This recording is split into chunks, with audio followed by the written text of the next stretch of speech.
እሺ ማንቸስተር ዩናይትድን የተመለከቱ መረጃዎች አሉ። በተለይ ከሩበን አሞሪም ጋር ተያይዘው የሚነሱ መረጃዎች በርከት ብሎ እየተሰሙ ነው ያሉት።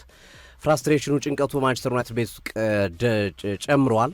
ሩበን አሞሪም የተረሳ ተጫዋች ጠርቷል። ግርሜ ታይለር ማላሺያ በክረምቱ የዝውውር መስኮት ፈላጊ ያጣ ተጫዋች እንደሆነ ይታወቃል። ከቡድኑ ስብስብ ውጭ አድርገውት ነበረ።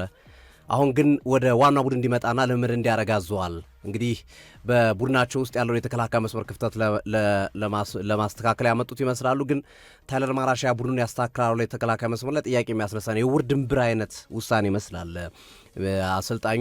ይሄ ደግሞ እንግዲህ የሚገፋቸው ተጫዋቾች ይኖራል። የታይለር ማላሺያ መምጣት የኦሊገር የሩበን አሞሪም ባለቤት የተናገረችው ነገር ሌላው ትናንት ያነሳናቸው ነገሮች አሉ። ሩበን አሞሪም ልምምድ ቦታ ላይ ማንም አላናግርም ብሏል። ብቸኛ ናቸው። ብቻቸውን ነው ቁጭ የሚሉት፣ ብቻቸውን ነው ነገሮችን የሚሰሩት። እንደ በፊቱ ሳቅ ደስታ ጠፍቷል በማንቸስተር ዩናይትድ ልምምድ ቦታ ላይ። ባለቤቱ ደግሞ የተናገረችው ነገር ይበልጥ ነገሮችን የሚያካርሩ ሆኗል። ባሌ ወደ ዩናይትድ ከመጣ ወዲህ እንቅልፍ መተኛት አልቻለም ብላለች። በፍጹም እንቅልፍ መተኛት አልቻለም ባለቤቴ። በቃ በስፖርቲንግ ሊዝበን እያለ በጣም ደስተኛ ነበር። አሁን በማንቸስተር ዩናይትድ መጥቶ ግን አንድ ቀን ከመጣበት ጊዜ ጀምሮ እንቅልፉን ተኝቶ አያውቁም። አሁን ጭራሽ እንደዚህ እየለፋ እንኳን የተረፈው ስድብ ነው። በደጋፊዎች ይሰደባል፣ በተለያዩ ተንታኞች ይሰደባልና ይቅርብህ እያልኩት ነው በተደጋጋሚ። እሱ ግን ይሄ የሥራው ጸባይ ነው እና የመጣውበትም የገባውትም ይሄን አውቄ ነው ብሎ ይመልስልኛል ትላለች ባለቤቱ። እና እንግዲህ እስከ ቤቱ ድረስ ገብቷል የሩበን አሞሪም ጉዳይ። ማንቸስተር ዩናይትድ በቀጣይ አሰልጣኞችን እያናገረ ነው።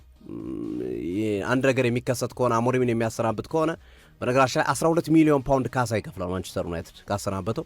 እናም ብዙ አሰልጣኞች ጋሬት ሳውዝጌት፣ ጃቪ ምናምን ያን ብዙዎች ናቸው።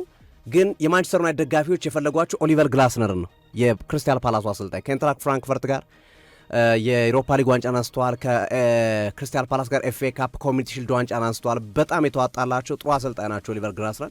እኚህ ኦስትሪያዊ የ51 ዓመት አሰልጣኝ በማንቸስተር ዩናይትድ ደጋፊዎች ካሉት ተፎካካሪዎች ትልቅ ግምት የተሰጣቸው ነው እና ግላስነርም መልስ ሰጥተዋል። በይፋ ባይሆኑም ውስጥ ለውስጥ በኤጀንቶቻቸው በኩል ከልቤ ፈልጌው መምጣት ፈልጋለሁ፣ በቃ ሀርትፊልት የሆነ ከውስጤ በሆነ ፍላጎት ወደ ማንቸስተር ዩናይትድ መምጣት ፈልጋለሁ ብሏል። ስለዚህ የውል ማፍረሻ ከፍሎ ማንቸስተር ዩናይትድ ግላስነር ማምጣት ይችላል ማለት ነውና ምናልባት ሩበን አሞሪም በዚህ ሳምንት በሚኖራቸው ጨዋታ ላይ ከሰንደርላንድ ጋር ሽንፈት ካስተናገዱ ሊሰናበቱ ይችላሉ። በሚቀጥሉት የብሔራዊ ቡድን ረፍት ከሰኞ ጀምሮ የብሔራዊ ቡድን ረፍት ነው ለሁለት ሳምንት። አዲሱ አሰልጣኝ ኦሊቨር ግላስነር ሊሆኑ የሚችሉበት እድል እንዳለ የመረጃ ምንጮች እየጠቀሱ ነው። እርሳቸውም ፍላጎት አሳይቷል። ይሄ ለማንቸስተር ዩናይትድ በጣም በጣም መልካም ዜና ነው። ምክንያቱም በዚህ ሰዓት አሰልጣኝ ማግኘት ከባድ ነው። እንደ ግላስነር አይነት ጥራት ያለው አሰልጣኝ ካገኘ ደግሞ ምናልባት ችግር ልቀርፍ ትችላለ። በርካታ አሰልጣኞች የቀድሞ ተጫዋች በተለይ ጄሚ ካራገር አንድ ነገር አስቀምጧል። ምንድነው ያለው? ምንም እኮ ሳይንስ አያስፈልገውም ማለት ይህንን ቡድን ለማስተካከል ምንም ሳይንስ አያስፈልገውም።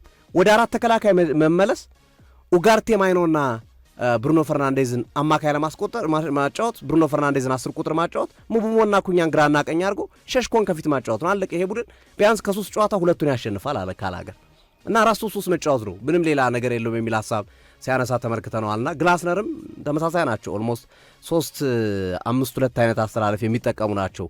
የአሞሪም 3-4-3 ነው፣ ይሄኛው ደግሞ 3-5-2 ኦልሞስት በተወሰነ መንገድ ተመሳሳይ የሆነ ያጫወት መንገድ ነው። ግላስነር ይጠበቃሉ ተብሎ እየተነገረ ነው። ማንቸስተር ሲቲ ወሳኝ ተጫዋቹ ከጉዳት አገግሞለታል። ሪያን ቸርኬ ነገ ከሞናኮ ጋር ለሚደረገው ጨዋታ ደርሷል። በተመሳሳይ ሮድሪም የደረሱ ተጫዋቾች ናቸው። ለማንቸስተር ሲቲ እንደ መልካም ዜና የሚታዩ ሆኖ እናየዋለን። ዶሚኒክ ሶላንኬ የቁርጭምጭሚት ቀዶ ጥገና ያደርጋል። ለ2-3 ወራት ከሜዳ ይርቃል። በቶተንሃም በኩል ደቡብ አፍሪካ ያልተገባ ተጫዋቹ በማሰለፏ 3 ነጥብ ተቀንሶባታል። ከዓለም ዋንጫው ማጣሪያ በምድብ 3 አንደኛ ነበረች። አሁን ግን በጎል ቤኒን በልጣ ቦታውን ተከታታለች 3 ነጥብ ስለተቀነሰባቸው። እነዚህ ናቸው ግርም የበኔ በኩል ያሉት መረጃዎች። ክቡራትና ክቡራን አድማጮቻችን ስለተከታተላችሁን ከልብ ከልብ እናመሰግናለን። ዛሬ ምሽት ላይ የአውሮፓ ሻምፒዮንስ ሊግ ጨዋታዎች አሉ። ቼልሲ ከቤንፊካ፣ ጋላታሳራይ ከሊቨርፑል እነዚህ ዋነኞቹ ጨዋታዎች ናቸው። ምሽት ላይ ጠብቁን። በቀጥታ ጨዋታዎችን እናስተላልፍላችኋለን።